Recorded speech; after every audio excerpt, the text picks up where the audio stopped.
Gang d'officiantes pour celles qui veulent devenir officiantes de cérémonie laïque sort le 15 mai 2023. Inscris-toi dès maintenant à la liste d'attente en cliquant sur le lien dans la description de l'épisode. Hello et bienvenue dans Wedding Divan, le podcast dédié aux pros du mariage. Je suis Magali Zarka, formatrice du Wedding Gang, officiante de cérémonie laïque et ancienne wedding planner avec plus de 100 mariages à mon actif. Si tu es entrepreneur dans le milieu du mariage ou que tu souhaites te lancer, ce podcast est fait pour toi. Comment réussir, comment se démarquer et surtout, comment durer dans le mariage? Autant de questions auxquelles nous répondrons ici via des interviews sans tabou de prestataires de mariage ou qui peuvent t'aider à améliorer ton business. On y abordera leur parcours, leurs réussites et leurs erreurs aussi parfois. Je partagerai également avec toi tous mes conseils, astuces et outils pour te donner un accès direct à la réussite dans le Wedding World. Allez, pose-toi dans ton canapé, écoute-nous dans ta voiture ou même en faisant la vaisselle et surtout, abonne-toi pour ne manquer aucun épisode. Hello le gang, j'espère que tu vas bien. Aujourd'hui, j'ai le plaisir de recevoir Stéphanie, la créatrice du blog La Sœur de la Mariée. Une discussion très riche en partage et en tips. On a parlé parcours, tendance 2023, entrepreneuriat, tips Insta, les do's, les don'ts pour une publication sur son blog, mais je ne t'en dis pas plus et je te laisse écouter l'épisode du jour. Coucou Stéphanie, bienvenue dans Wedding Divan, prends place, je suis très contente de t'avoir avec moi aujourd'hui. Bienvenue. Eh ben, merci de m'accueillir. Le plaisir est partagé. Alors, on s'est parlé plusieurs fois sur Insta, mais c'est vrai que c'est la première fois qu'on se parle en live. Ouais, c'est la première fois. On s'est jamais rencontrés, ouais. Non, on s'est fait des vocaux, mais c'est la première fois qu'on voit nos visages. C'est vrai. Bon, après, moi, je te vois pas mal sur Insta. Hein. Ben, c'est ce qu'on me dit. Moi, j'ai l'impression de te connaître. Bah ouais. C'est ça. Moi, on voit pas trop ma tête, mais toi, on la voit souvent. Donc, oui, moi, j'ai l'impression de te connaître. Ah bah ça c'est cool. Je suis contente quand on me dit ça. Je me dis bon, c'est que ce que je fais ça fonctionne quand même. Et qu'on te voit aussi parce que avec Instagram maintenant, être visible c'est un peu compliqué quoi. Donc du coup, ça veut dire qu'on voit tes réels et ça c'est chouette. Ouais, je suis contente. Tu es du coup, comment on dit, la créatrice du blog La Sœur de la Mariée. Et est-ce que tu peux te présenter pour les personnes éventuellement qui ne te connaissent pas? Alors, je m'appelle Stéphanie, j'ai 34 ans, je vis à côté de Nantes, j'ai deux enfants et je suis l'auteur du blog La Sœur de la Mariée, qui est un blog dédié à l'univers du mariage que j'ai créé quand ma sœur s'est mariée. Ok, c'était quand du coup? Alors, c'est marié en 2015, donc à l'époque, je connaissais rien au mariage, pour être tout à fait transparente.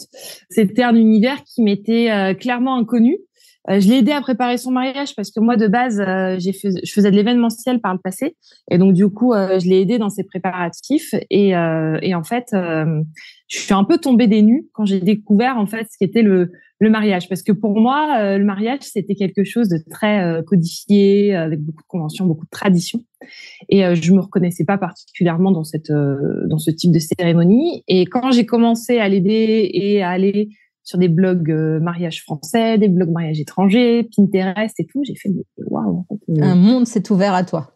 Ah mais clairement. Ah non mais un livre quoi. Un livre c'est ouvert, c'est Alice au pays des merveilles, je m'émerveillais dans tout le monde. J'ai fait waouh, c'est trop beau. Et j'ai découvert en fait des choses incroyables quoi, bien au-delà des stéréotypes que j'avais en fait dans mon esprit en fait.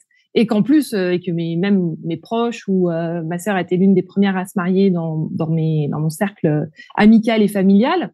Donc c'est vrai que pour tout le monde c'était un peu ça. Et je me suis dit mais non, c'est pas vrai en fait, on peut faire des choses super canon.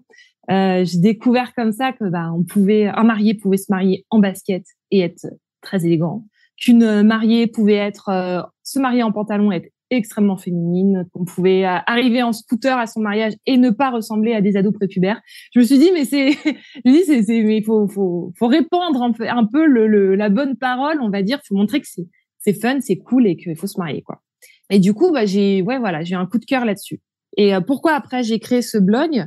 En fait, c'est parce que à l'époque, donc en 2015 toujours, parce que ça a un peu changé maintenant, mais à l'époque, en fait, il y avait, on va dire, 3 typologies de blogs mariage qui existaient. T'avais ceux qu'on connaît encore aujourd'hui, qui sont un peu les leaders, la Marie aux pieds nus, le blog de Madame C, qui eux à l'époque faisaient beaucoup de mariages haut de gamme en Provence. Ensuite, t'en avais d'autres qui étaient dédiés vraiment au do it yourself, et ensuite t'en avais d'autres qui étaient dédiés vraiment au témoignage des mariés.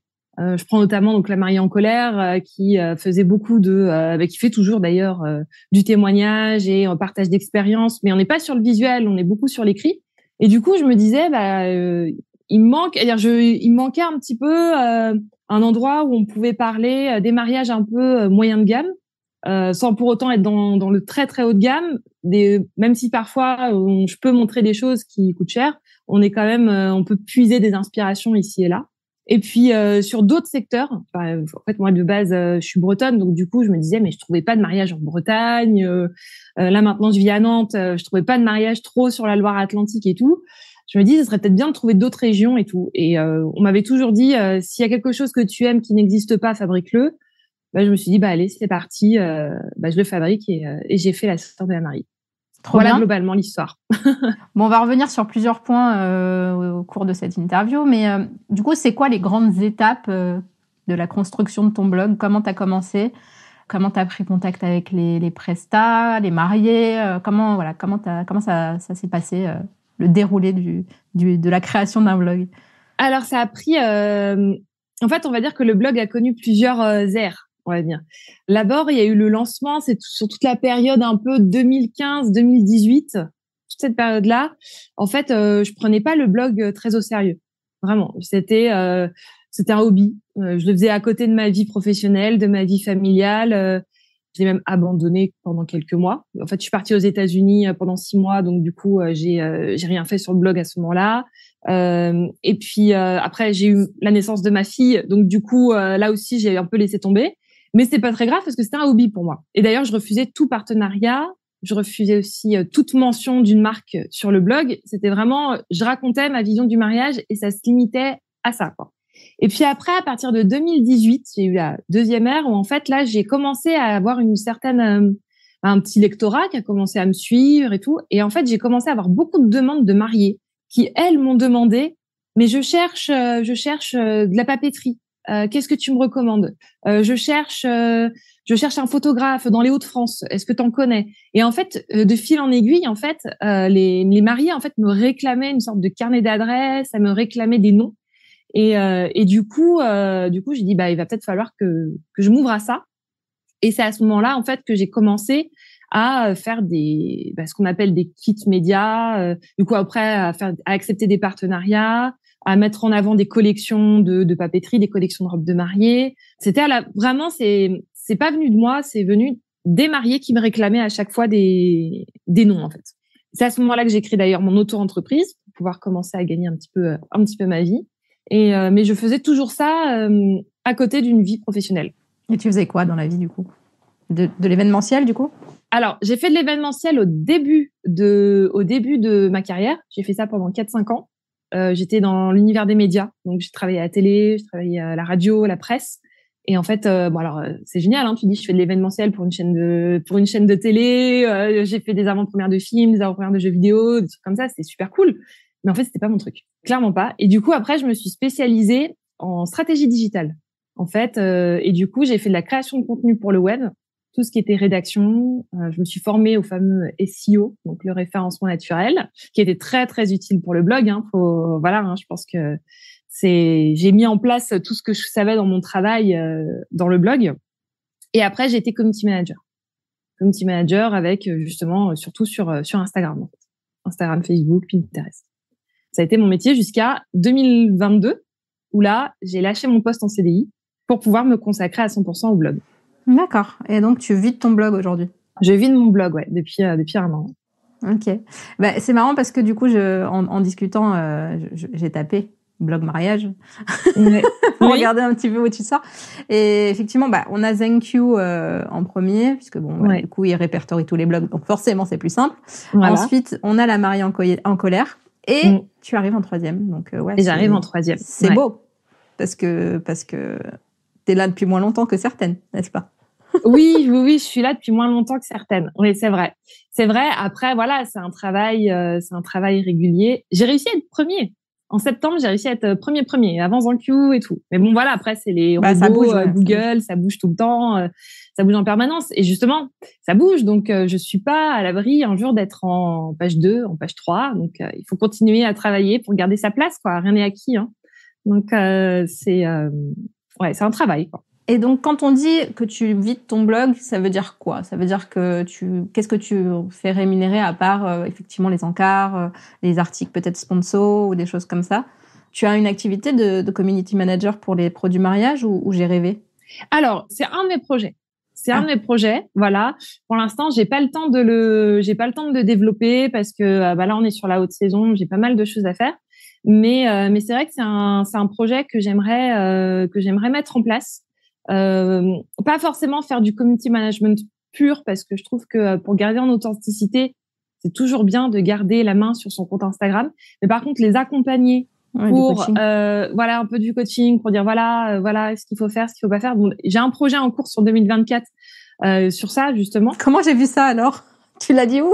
En fait, j'ai dû si j'en ai parlé. En fait, j'ai commencé à créer un compte Instagram ou sur lequel je voudrais justement de faire des tips là-dessus, diffuser quelques tips sur Insta et comment performer sur Insta. Donc t'as dû trouver ce compte-là, je pense, et sur lequel mais je l'ai pas du tout développé. J'ai réservé mon nom en fait, on va dire.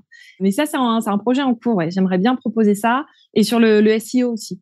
Tout ce qui est comment construire un article bien écrit pour que il se noie pas dans la nature pour le site internet, quoi.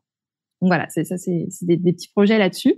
Mais non, du coup, juste pour te répondre à ta question, du coup, là, globalement, là, pour l'instant, mes revenus sont issus uniquement de l'activité du blog. Ok. Donc, carnet d'adresses, articles. Alors, il y a le carnet d'adresses, il y a les articles. Il peut y avoir, j'en fais peu, mais il peut y avoir parfois, surtout pour les événements, des stories sur Instagram qui peuvent être sponsorisées. Mais ça, c'est souvent pour des événements. Ensuite, je fais aussi des espaces publicitaires. Je fais aussi de l'affiliation. L'affiliation, c'est tu perçois un petit pourcentage quand tu parles d'un produit, des cadeaux d'invités, des chaussures de mariés.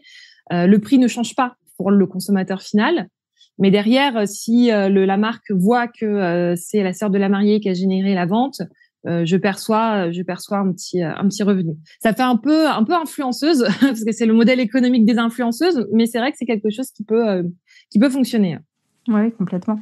Les questions, en fait, les questions que je te pose aujourd'hui, c'est un peu un mix entre mes questions à moi et les questions que j'ai reçues et que tu as reçues sur nos comptes Insta pour préparer cette interview. Du coup, c'est pour ça qu'on est sur comme d'habitude, du sans tabou ici. Donc, on a parlé tout de suite dans le dur. Comment tu fais pour vivre? mais voilà. Quelles sont les évolutions, en fait, que tu as pu observer dans le monde du mariage depuis 2015, du coup? Alors, il y a une évolution par rapport aux tendances, ça c'est clair. Parce que moi, quand j'ai démarré, on était à fond sur le guinguette, le vintage. Après, on est parti sur le champêtre. Maintenant, on est sur la pampa et le bohème. Je commence à saturer un peu. Là, j'en ai un petit peu marre. J'aimerais bien que ça change. Et là, c'est vrai que du coup, je me concentre beaucoup sur les mariages avec beaucoup de couleurs. La déco florale, plein de déco florale, la fleur fraîche. On a eu de la fleur séchée pendant quelques temps. J'ai l'impression que la fleur fraîche est en train de reprendre sa place, quoi. Donc, il y a eu ça dans les tendances. Et ensuite, les autres évolutions, clairement, moi, je m'attendais à ce que le mariage en petit comité s'installe beaucoup plus avec le Covid et j'ai pas remarqué que c'est pris.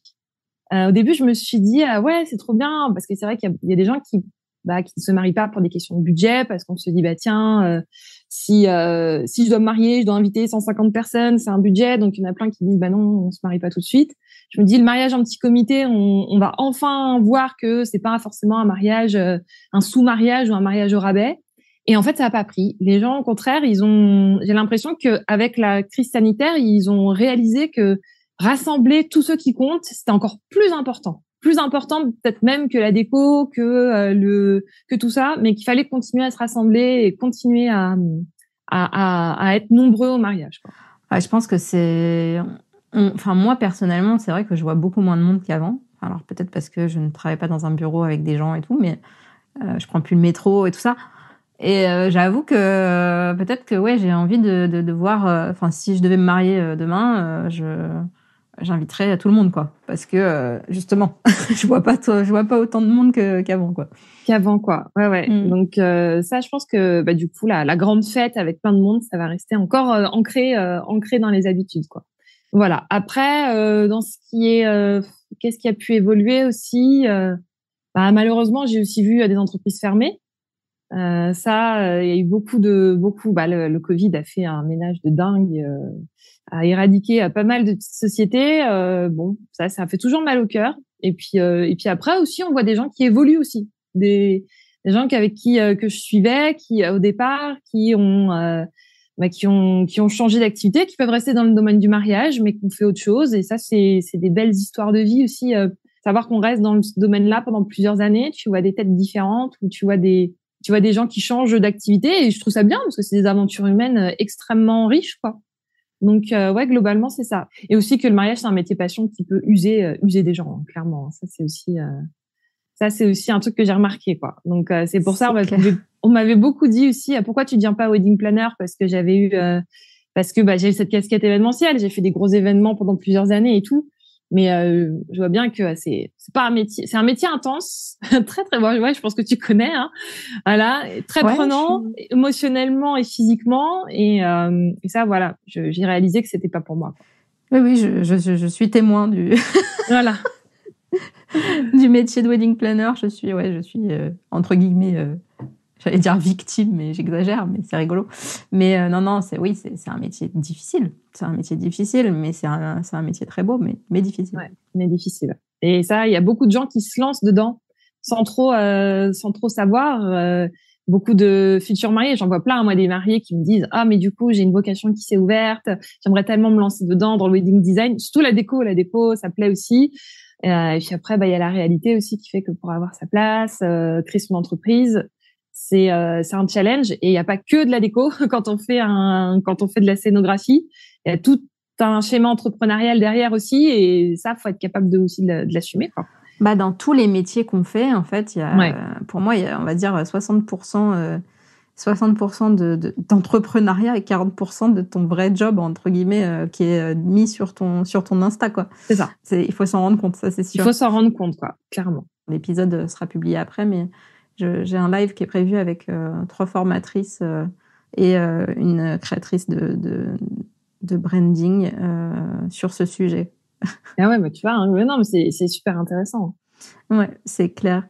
Du coup, est-ce que toi, tu as eu des moments de remise en question, de doute? Et si oui, comment tu as réussi à les surmonter? Alors, tant que j'étais en salariat et que j'avais un revenu, j'ai jamais eu de doute. Je me suis dit, de toute façon, je le fais, j'ai rien à perdre, j'ai tout à y gagner, donc j'ai jamais vraiment eu de doute. Alors, c'est vrai qu'il y a des moments où j'ai failli lâcher l'affaire, mais pas par manque de motivation ou pas par manque de visibilité, parce que voilà, j'avais un blog qui fonctionnait très bien et un Insta qui fonctionnait bien. Et c'est vrai que la période Covid a été très compliquée pour moi à gérer, parce que en fait, en 2020, ma fille avait 2 ans et demi, j'étais enceinte de mon 2e enfant, je devais faire mon boulot en télétravail en m'occupant de ma fille de 2 ans et demi qui n'avait pas de nounou. En fait, il y avait pas d'accueil ou quoi que ce soit pendant la période de confinement. En plus, on a rajouté ça, une maison en travaux, une rénovation de travaux. Fallait que je récupère le blog qui continue à vivre et tout. Mais je me suis dit, mais les journées, ça va pas finir, quoi. J'ai fini en épuisement, finalement. J'ai été arrêtée par épuisement. Et à ce moment-là, je me suis dit, mais est-ce que ça vaut le coup de continuer à s'épuiser là-dessus? C'était dur, quoi. Et puis après, finalement, ça a mené les choix, toute cette période-là qui était un peu compliquée à vivre, de cumuler un petit peu tout, la vie familiale, la vie professionnelle. Ça m'a obligée au bout d'un moment à faire un choix et à dire, c'est simple, va falloir retirer quelque chose de l'équation, en fait. Les journées sont pas assez longues, ta fatigue, elle s'accumule. Il faut, j'ai frôlé le burn-out au bout d'un moment, hein. J'ai limite vécu, je pense, à un moment. Et là, il fallait prendre une décision. C'est soit j'arrêtais le blog et je continuais ma vie en salariat et ma vie, et voilà, et la famille, etc. Donc ça, c'est des choses, qui ne sont pas, que tu peux pas ôter de ta vie, quoi, hein. Les enfants, ils sont là. Donc, il fallait faire un choix. C'est soit c'était le boulot qui sautait, ou soit c'était le blog. Et du coup, on s'était dit, j'en ai beaucoup parlé avec mon compagnon, qui était un énorme soutien là-dessus, qui m'a dit, vas-y, tente, fais-le, et voilà. Et puis, depuis, là, ça va faire 1 an. Et chaque mois, j'ai mon coup de blues qui me dit, mais ça va pas fonctionner, mais je sais pas si ça va, est-ce que je sais bien, et le fameux, non, mais quand je vais reprendre un poste en CDI, tu vas voir, je disais ça. Et là, quand je sors ça, Non, mais il me déteste. Il me dit, mais arrête de faire ça, crois en ton projet, crois en ton truc. Et puis voilà. Les montagnes russes de l'entrepreneuriat. Non, mais grave. Complètement. Donc là, ouais, lui, il est là pour essayer de me remettre un peu sur les rails en me disant, mais non, démoralise pas, c'est bon, vas-y. Et puis, il y a ça. Et puis, j'ai ma meilleure amie aussi qui m'a dit un truc comme ça, que je me suis mis sur mon bureau. Elle m'a dit, mais depuis que tu as créé le blog, t'as jamais eu de coup dur. J'ai jamais eu de coup de coup bas, quoi. En fait, j'ai pas eu un désabonnement total sur Instagram. Elle m'a dit, ça a toujours fonctionné. Pourquoi ça se casserait la figure? Tu vois, elle m'a dit, ça fait 7 ans que tu fais ça, pourquoi ça se casserait la figure? Et du coup, j'ai jamais réussi à lui répondre. Donc du coup, je me dis bon, allez, on y va et c'est parti. Et puis voilà. Et c'est vrai que depuis ça fonctionne bien et je suis super contente, quoi. Oui, et puis je pense que tu mets en place aussi tu montres justement, c'est une de mes questions, des tendances qui arrivent forcément, enfin des questions des personnes qui ont répondu. Est-ce que toi, tu imagines les nouvelles tendances, comment tu les vois, etc. Mais voilà, je pense que tu essayes aussi de montrer des choses différentes. Et c'est aussi ça qu'on attend d'une blogueuse. Et tu le fais bien. Et effectivement, tu as un très bel engagement sur ton compte. D'ailleurs, si tu as des tips pour les pros à nous donner pour avoir un bel engagement, si tu en as un au moins, voilà, ça peut être intéressant. Mais je pense que voilà, ça en se renouvelant sans cesse, on peut que marcher. Que marcher, ouais. Non, mais c'est ça. Et pour ton tips, moi j'en ai un qui me sert au quotidien et je pense que c'est ça qui fonctionne bien chez moi. Mais du coup, voilà, moi qui disais que je voulais faire de l'accompagnement d'Instagram, si je dis ça, je vais pas réussir. Non, mais ça n'aura jamais la même valeur que d'avoir un accompagnement à 100%. Enfin, à 100%, ouais. C'est comme si tu faisais un post Insta, là. Voilà. Alors, moi, mon conseil, et pour moi, qui est qui fonctionne très bien, c'est à chaque fois que vous faites une publication, vous choisissez votre photo, vous faites votre texte, posez-vous la question, et alors? Parce que tu vois, le nombre de fois où je vois un post qui dit, voilà, voici les photos du mariage de un tel et un tel fait à tel endroit. Point. Et alors? Tu vois? Et en fait, à partir du moment où tu te poses la question, et alors, à la place de la future mariée, tu vas te dire, quel message je veux transmettre à la personne qui va voir mon post? Quelle valeur j'ai envie d'exprimer à travers cette image ou cette publication? Qu'est-ce que j'ai envie de démarrer comme discussion? Et en se posant des questions comme ça, on arrive à se trouver, en fait, à engager une discussion avec une communauté plutôt que juste présenter son travail. Et du coup, en créant une discussion, tu crées de l'engagement. Et du coup, il y a des gens qui vont commenter, qui vont réagir, qui vont voilà. Par exemple, un exemple tout bête, mais si tu fais un post Instagram où tu vas juste dire vous aimez les fleurs séchées, vous aimez les fleurs fraîches, t'en as plein qui vont passer à côté, qui vont même pas trop répondre. Par contre, tu dis à une future mariée, et toi pour ton mariage, qu'est-ce que tu vas faire? Tu vas mettre de la fleur séchée ou tu vas mettre de la fleur fraîche? Et là, t'as toutes les mariées qui te racontent toutes leurs décorations florales. Et c'est ça un post qui fonctionne, tu vois. Et donc c'est là la différence entre la façon dont tu traites un même sujet finalement. Et en fait, le problème d'Instagram, c'est qu'il y a énormément de personnes qui sont des followers invisibles, c'est-à-dire qui vont regarder mais qui vont jamais interagir. Et faut essayer de les choper, quoi, de dire voilà, c'est comme si je prenais je décroche mon téléphone. Tu décroches pas ton téléphone pour raconter ta vie à quelqu'un, tu décroches ton téléphone pour prendre des nouvelles. Et quand tu fais un compte Instagram, il faut que tu prennes la parole pour donner des nouvelles et t'informer de ta communauté et de ce qu'elle vit et de ce qu'elle a besoin. La fameuse audience silencieuse qui ne réagit pas. Moi, j'ai eu ça. Enfin, honnêtement, sur mon compte le Wedding Gang, j'ai des filles qui ont pris la formation. On ne sait pas parler. Genre, j'ai envoyé un message pour lui souhaiter la bienvenue. Elle ne m'a jamais répondu. Et là, je vois son nom s'afficher sur celles qui viennent faire le Wedding Gang. Et là, tu te dis, OK. OK. Ça sert quand même, là, c'est de l'audience silencieuse. C'est ça. En fait, c'est super important parce que, mine de rien, on n'arrive pas à quantifier et à voir, mais c'est important. En fait, le problème, c'est qu'on est tellement sursollicité par les réseaux sociaux aujourd'hui qu'on prend plus le temps. Oui, puis même soi, en fait, moi, c'est ce que je dis à mes coachés. Enfin, quand toi, t'es sur Instagram, est-ce que tu likes tous les posts de tout le monde? Non. Non, carrément pas. Donc, tu peux pas demander à tes followers, qu'ils soient 100, 1000 ou plus, de liker tous tes posts et de regarder tous tes posts et de voir tous tes posts. On est abonné à, 500 comptes. Tu ne peux pas voir tout. Tu ne peux pas liker tout. Tu ne peux pas, enfin voilà.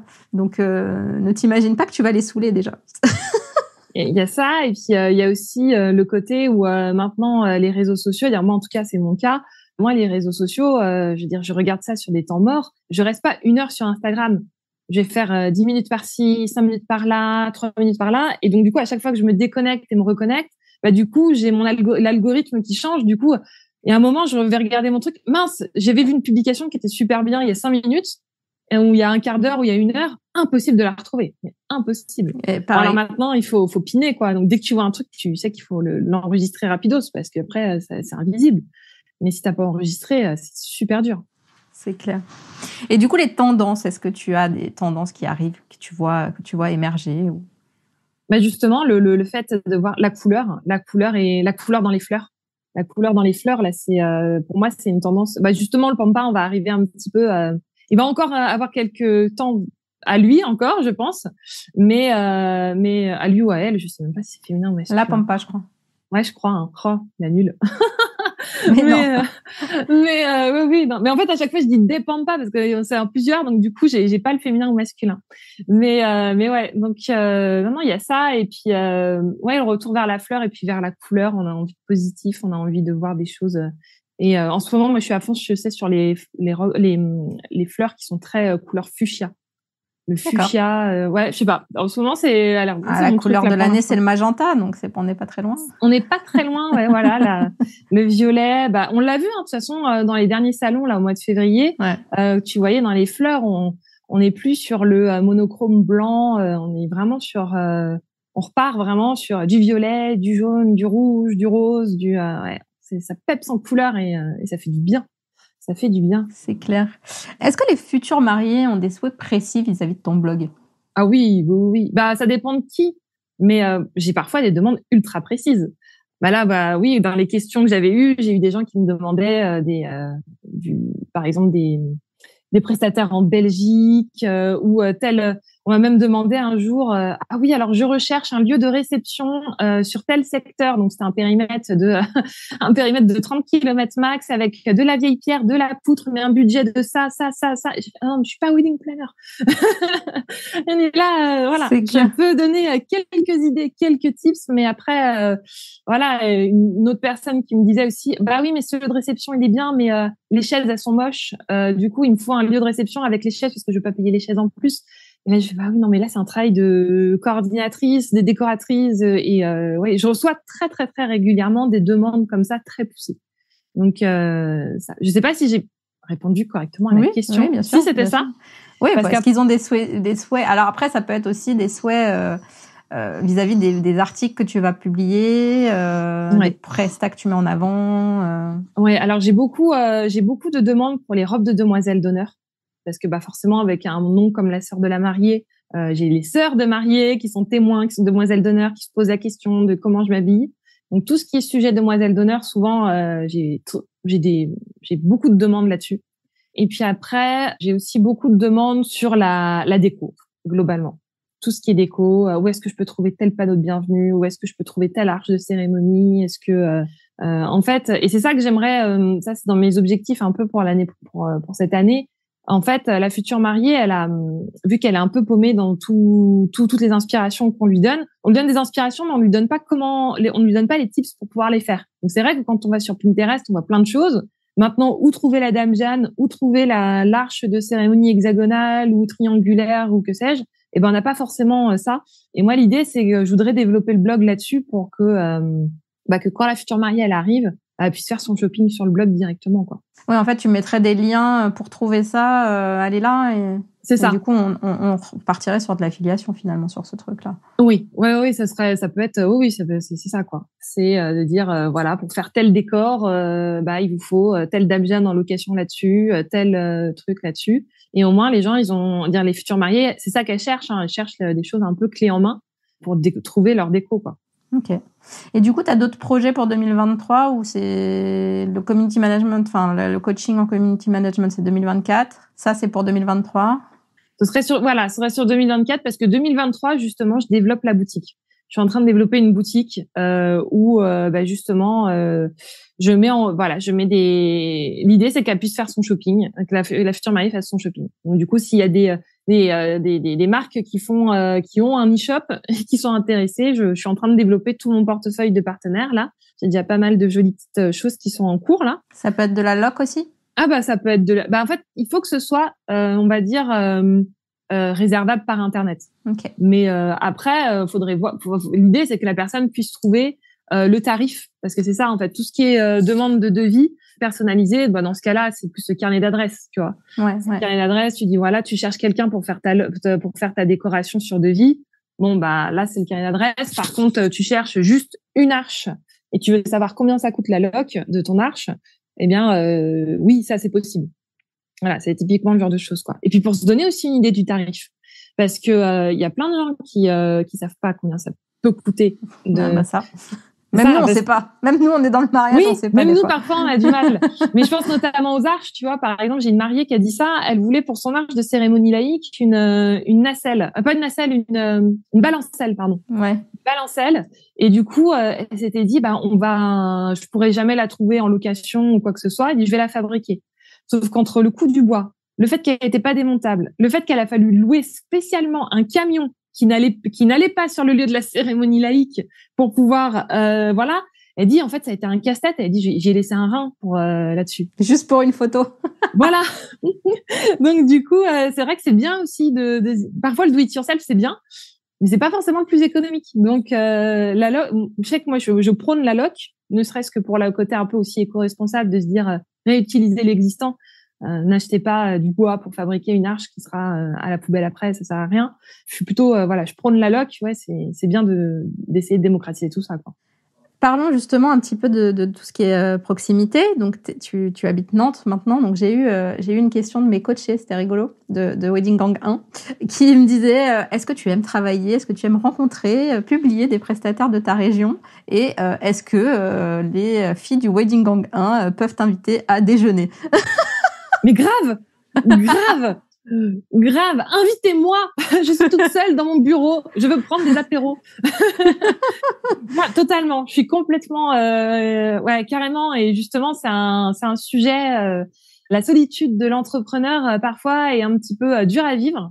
C'est vrai que j'ai mon compagnon, je lui raconte tout et parfois il en a marre. Donc je me dis si j'avais d'autres collègues avec qui raconter. Voilà. Alors j'ai déjà d'autres. Je déjeune de temps en temps avec d'autres collègues blog mariage. Lolita de M comme Madame qui est à La Baule, et j'ai l'atelier wedding aussi qui est Christelle qui est à Nantes aussi. Et c'est vrai j'aimerais bien pouvoir discuter de temps en temps avec des prestats du mariage, ne serait-ce aussi pour sortir de ma bulle du blog, parce que tu vois, je suis on est dans on n'est pas dans le concret quand tu es sur un blog mariage, et tu peux vite perdre le pied. Parce que tu vois des mariages qui sont super beaux, qui sont super canons, mais est-ce que c'est la réalité finalement? Tu vois? Et du coup, quand tu es au milieu de tout ça, on te file des shootings d'inspiration qui sont super canons, on te donne des mariages, parfois tu dis le budget, waouh, est-ce que c'est vraiment ça? Je me dis parfois être avec des professionnels du mariage qui eux sont sur le terrain, voient des mariés tout le temps. Ça me permet aussi de bien sonder les attentes, les tendances et voir vers quoi on mène, quoi. Donc non, ouais. Donc invitez-moi, envoyez-moi vos MP sur Nantes et tout. Je suis preneuse de tout déjeuner. Bon, le message est passé. Je le dirai aux filles du Wedding Gang 1.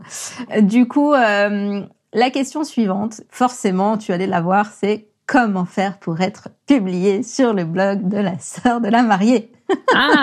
Alors j'ai fait une page totale dessus qui s'appelle comment être publié sur la sœur de la mariée. Voilà, où j'explique un petit peu tout ce que j'attends.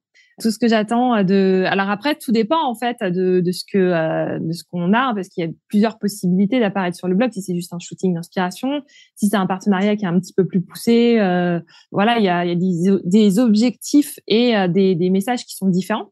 Je pense que dans ton cas, c'est peut-être plus le shooting d'inspiration parce que c'est gratuit. Donc voilà. Forcément. Voilà, donc c'est intéressant. Ouais, donc pour pouvoir être publié, alors déjà faut le coup de cœur de ma part, donc faut que ça rentre dans un cadre, un cadre éditorial qui répond un petit peu à ce que j'aime. Comment tu définis le cadre, justement, éditorial, ta ligne? En fait, ça peut changer parce que, tu vois, par rapport à ce que j'ai fait aujourd'hui, ce que je fais aujourd'hui et ce que j'ai fait il y a 3 ans, forcément, les tendances, elles évoluent, mon œil s'affine et du coup, je fais des choses qui sont différentes. Mais si j'ai un conseil à donner, qui est pratico-pratique, c'est vous prenez mon compte Instagram, vous faites un petit montage sur Canva, vous supprimez une photo du mon feed et vous la remplacez par votre plus belle photo de shooting. Si on dirait un cheveu un cheveu qui tombe sur la soupe, je sais pas, c'est une bonne expression ça, je sais même pas. Ouais, les cheveux, c'est Ouais, le cheveu dans la soupe. En gros, si ça se détache beaucoup trop, bah ça risque de pas coller. Par contre, si au contraire il y a une harmonie, si la photo elle a complètement sa place dans le feed Instagram, que ce soit dans le type de photographie ou dans les couleurs ou dans l'univers, vous avez toutes vos chances. C'est un super tip ça. Oui, voilà, c'est un truc un peu parce que c'est vrai que j'ai beaucoup de photographes qui viennent me voir et qui me disent mais je comprends pas pourtant parce qu'en fait j'ai aussi une liste un peu très pratico-pratique aussi, c'est-à-dire que j'ai des critères. Alors je me détache. J'ai écouté le podcast de Clémentine du blog de Madame C. Je suis à l'opposé de ce qu'elle demande. Donc c'est bien. Ça veut dire qu'on n'est pas du tout sur les mêmes choses. Donc c'est bien. Ça veut dire qu'on diffuse d'autres choses. Et moi, au contraire, il faut que ça ressemble le plus possible à un vrai mariage.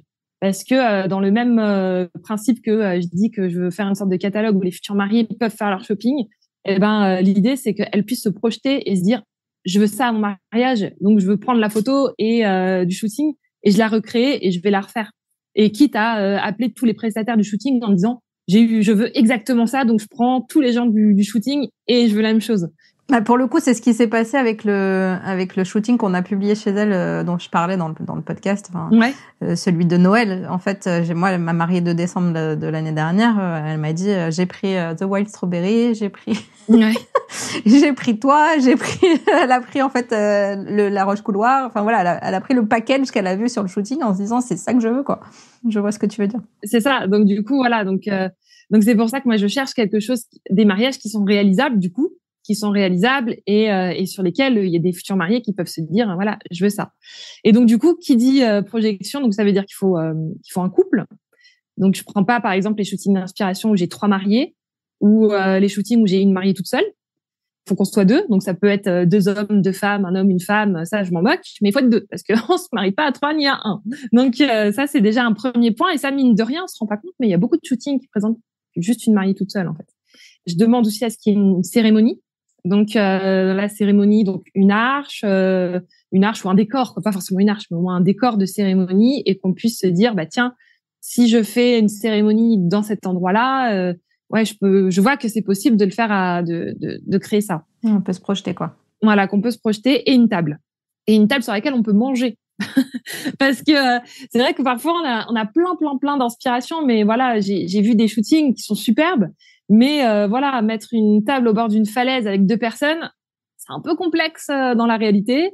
Faire juste un petit plateau où il y a même pas la place, où on a une jolie déco mais il y a même pas la place de mettre 2 assiettes, bah pareil. Bon, ok, ça peut être sympa. Bon après, ça dépend après de l'univers du shooting. Je vais pas refuser un shooting juste parce qu'on n'a pas la place de mettre une assiette, tu vois. Mais c'est vrai que si tout ça est combiné, on a tout, on a le style photographique, on a la déco, le style graphique, on a tous les éléments pratico-pratiques du shooting. Bah du coup on est sur un top 5 et on est sur une publication. Est-ce que tu as des envies particulières, un thème que tu n'as jamais publié, que tu rêves de publier? Il y a plein de trucs. Il y en a plein. Alors moi j'aimerais bien trouver un mariage. Alors, je sais même pas si ça peut exister. Ouais, un mariage très rock, mais très chic. Parce que je suis très rock dans la vie. Et on m'a déjà soumis des shootings rock, mais on partait à chaque fois dans des extrêmes. C'est-à-dire qu'on partait soit sur du dark, soit sur du un peu hard rock. On partait vraiment sur de l'alternatif, du très, très alternatif, où on tombait sur du rock de festival, en fait. Genre, voilà, c'était très, très décontracté. Mais du coup, si je suis rock, mais que je veux quand même un mariage chic, bah, le rock chic, ça, jusqu'alors, j'ai jamais eu l'opportunité de le faire. Les choses qui sont le plus apparentées, c'est un peu les mariages Peaky Blinders, Là, j'en ai eu une vraie mariée qui était un peu rock et chic, magnifique. Là, je vais en publier un avec justement The Wild Strawberry, qui est super canon, il est trop beau ce mariage-là, qui repose un petit peu sur le côté rock, mais en étant aussi glam, tu vois. Mais lui, il est très Peaky Blinders, tu vois. Il est pas particulièrement rock glam, quoi. Donc ouais, un rock glam, rock chic, ça me plairait énormément. Ok. Ça, c'est parce que tu m'as dit il y en a plein, donc j'attends les autres. En fait, j'essaye. Si j'en veux d'autres, d'autres. Alors avec plein de fleurs, plein de fleurs. J'adore la fleur, donc du coup, explosion de fleurs. J'ai ça. Il y a j'aimerais bien aussi publier. En fait, après j'en ai publié quand même parce que j'en ai un que j'ai publié dans une ferme florale qui était magnifique, qui était sublime. Donc, mais continuez à faire de la fleur, continuez à faire plein de fleurs, voilà, et de la paillette. J'adore la paillette. Cool, ok. Et au contraire, est-ce qu'il y a quelque chose qui est rédhibitoire pour toi ou dès que tu ouvres le truc, tu te dis ça, c'est pas possible?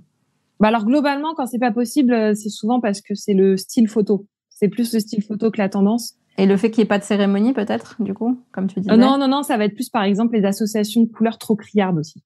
Par exemple, le jaune poussin avec le bleu roi. Ça, j'aime pas du tout. Ok. Ça, voilà. Alors, c'est vrai que j'ai dit des couleurs vives, à fait des couleurs vives, mais oui, l'association du jaune poussin avec le bleu roi, là, le côté un peu Ikea, Lidl, là, j'aime pas du tout. J'aime pas du tout.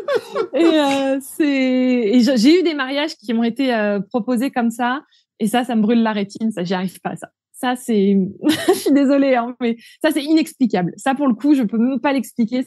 J'aime pas. Voilà. C'est ce que disait Clémentine. Au final, c'est quand même hyper subjectif, en vrai. Mais ouais, c'est compliqué. Et c'est pour ça que je la rejoins aussi sur le fait que ne faites pas des shootings d'inspiration dans l'unique objectif d'être publié sur un blog, parce que on a tellement de critères à prendre en compte.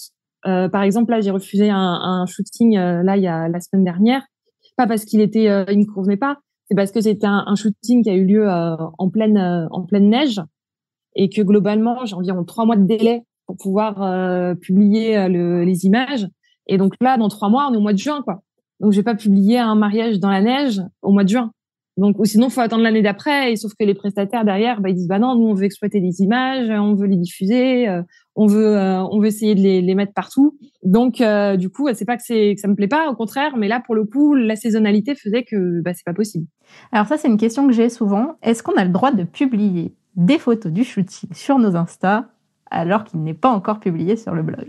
Ça, c'est on va dire, c'est au jugement de l'auteur. Moi, j'autorise. Parce qu'en fait, je suis la première à faire mon shopping sur Instagram. C'est-à-dire que quand je vais voir une photo de shooting, je vais faire, c'est trop canon, je vais le publier. Là, je le veux, quoi. Je le veux. Et ça m'est déjà arrivé, ça m'arrive régulièrement de démarcher pour pouvoir dire, ça, je veux. Et donc, est-ce que ça t'intéresse, quoi? Donc, moi, je sais que j'accepte. Et du coup, deuxième question, est-ce que tu demandes de l'exclusivité? Alors moi, je demande pas l'exclu. Alors je me tire peut-être une épine dans le pied, mais non, je demande pas l'exclu. Je demande juste la primeur. Je demande juste la primeur pour la simple et bonne raison que quand on est les premiers à diffuser les images sur Google Images, en fait Google Images va, on va dire, condamner le duplicate content au même titre qu'Instagram. Hein. Donc une publication qui a déjà été faite, une photo qui a déjà été publiée sur Insta ou une photo qui a déjà été mise en ligne sur un site. Et du coup, au niveau du référencement et puis de l'algorithme d'Instagram, très souvent, ça va être la photo d'origine qui va être mise en avant. Et donc, c'est pour ça que moi, si c'est partout sur Internet et si c'est partout sur Google, du coup, en fait, et si c'est partout sur Pinterest, je perds en fait ce truc-là. Et donc, du coup, les personnes ne pourront pas forcément bénéficier sur le long terme de la visibilité du blog. Et du coup, c'est antiproductif. C'est antiproductif pour moi parce que du coup, j'ai passé du temps à faire un shooting qui finalement est déjà partout ailleurs. Donc du coup, finalement, les gens, s'ils veulent, en fonction des mots-clés, trouver, ils vont pas forcément tomber sur le blog, ils vont tomber sur d'autres choses. Et puis aussi pour les prestataires du shooting qui finalement vont pas avoir une énorme visibilité. Donc c'est pour ça, moi, la primeur, ça par contre, c'est obligatoire pour moi. Ok, super. Écoute, il me reste 2 questions que je t'ai pas envoyées puisque de toute façon, je t'ai envoyé aucune question. Oui. Mais d'habitude, tu sais, si tu as écouté le podcast, j'ai toujours mes petites questions de fin. La première, c'est celle que je pose à tout le monde. Qu'est-ce que tu as appris sur toi depuis que tu t'es lancée dans l'entrepreneuriat? Que j'étais pas si sûre de moi, en fait. C'est-à-dire que j'ai tendance à faire preuve quand on me parle ou quand on m'aborde, j'ai l'impression que je suis pleine de confiance, mais qu'en fait, j'ai le syndrome de l'imposteur puissance 1 milliard. Je me remets en question en permanence. Et ça, clairement, ça me bousille le moral. Donc, ça, je me rends compte que je suis très sensible vis-à-vis de ça et qui n'était pas forcément, c'est pas forcément quelque chose de flagrant quand tu es en salariat parce que t'es pas tout seul. T'as pas le stress de dire est-ce que je suis dans la bonne direction. Si tu fais un truc qui rate, c'est pas grave, ta paye, tu l'as à la fin du mois. Au pire, ton boss, il est pas très content, mais c'est pas très grave, quoi. Là, je me rends compte qu'en fait, je suis très exigeante envers moi-même et que je me remets en question tout le temps et que parfois, se remettre en question tout le temps, c'est pas bon. C'est bien de se garder une ligne directionnelle, tu vois, et rester encore plus dans l'univers des blogs mariage, tu vois, où tu te dis mais faudrait peut-être que je fasse ça plus comme ça ou fasse plus comme ça, ou tu vois, comme là les process que je te disais, faire les primeurs, accepter ou pas. J'ai appris aussi à m'écouter et à me dire ce que j'ai envie de faire. Et puis ça, c'est un truc que je faisais pas et que j'ai encore du mal à faire. Je pense qu'il faut savoir aussi un peu s'écouter. Oui, ça, je suis d'accord avec toi. Et puis pour le syndrome de l'imposteur, je me rends compte quand même que les gens qui l'ont le plus, ce sont souvent les gens les plus doués. Ouais, j'ai beaucoup alors. Non, mais voilà. Mais tu vois, voilà, grande figure. Je fais croire que j'ai beaucoup de confiance, mais ouais, voilà, non, c'est peut-être pas. C'est la mentalité bélier, ça. On montre, mais derrière, on fait croire qu'on en a beaucoup, et en fait, finalement, on est très très sensible. Ok, en fait, j'en ai encore 2. Ta citation préférée ou celle que tu dis quand tu as envie d'inspirer quelqu'un? Dans l'univers du mariage, ça va être. Alors, c'est pas une citation, c'est plus un mantra, quoi. C'est ouais. Tu te maries pas pour les autres, tu te maries pour toi. Ça, c'est un premier point. Donc voilà. Donc du coup, si t'as pas envie d'inviter tante Ginette, t'invites pas tante Ginette, et puis tant pis. Ou sinon, l'autre phrase que je dis, c'est on passe trop de temps, on investit trop de temps et d'argent dans une journée pour qu'elle ne soit pas à notre image. Ça, c'est le truc que je dis à tous les gens, toutes les mariées que j'ai. C'est tu vas déployer une énergie de dingue, fais quelque chose dont tu vas te souvenir, quelque chose qui compte pour toi. Voilà, je pense notamment à tout ce qui est vegan, par exemple, les menus vegan, le nombre de mariés qui me disent je voulais du vegan, tous mes invités étaient pas contents. Tant pis, mais au moins elle a fait quelque chose en accord avec ses valeurs. Aussi tout ce qui est mariage sans enfants. On a beaucoup de personnes qui disent ouais, moi je veux pas d'enfants et tout, et finalement elles se battent pour faire respecter leur choix, et finalement après tout le monde passe une excellente journée avec ou sans enfants, ça dépend de comment c'est, quoi. Mais le principal, c'est de le faire pour soi et pas de le faire pour les autres, parce que sinon après on a des remords, des regrets. Bon, après ça se finit que j'ai beaucoup de mariés qui disent je recommence dans 5 ans parce que je le refais avec en elopement ou en version que tous les deux, pour en profiter à fond, pas avoir le stress et tout, parce que ça leur a tellement plu que derrière ils le refont. Mais faut pas avoir de regrets. Et dernière question, qu'est-ce que tu dirais à ton toi de quand tu avais 12 ans? La vie va être jolie. Arrête de te prendre la tête. Eh ben écoute, on va terminer là-dessus. Merci beaucoup pour tout le partage que tu as donné à moi et aussi aux auditeurs de Wedding Divan. Et à très vite alors. Merci. Merci à toi. Et voilà le gang, j'espère que cette interview t'aura plu autant qu'à moi. Si tu as aimé l'épisode, partage-le autour de toi et tag-moi pour que je puisse partager à mon tour, ça me fait toujours super plaisir. Tu peux aussi écrire à Stéphanie sur son compte Insta, la sœur de la mariée, pour lui dire tout ce que cet épisode t'a apporté. Je suis sûre qu'elle sera trop contente d'échanger avec toi. Tu peux aussi m'aider à faire connaître le podcast en mettant 5 étoiles et un super commentaire sur Apple Podcast. Un grand merci à toi et à très vite pour le prochain épisode de Wedding Divan.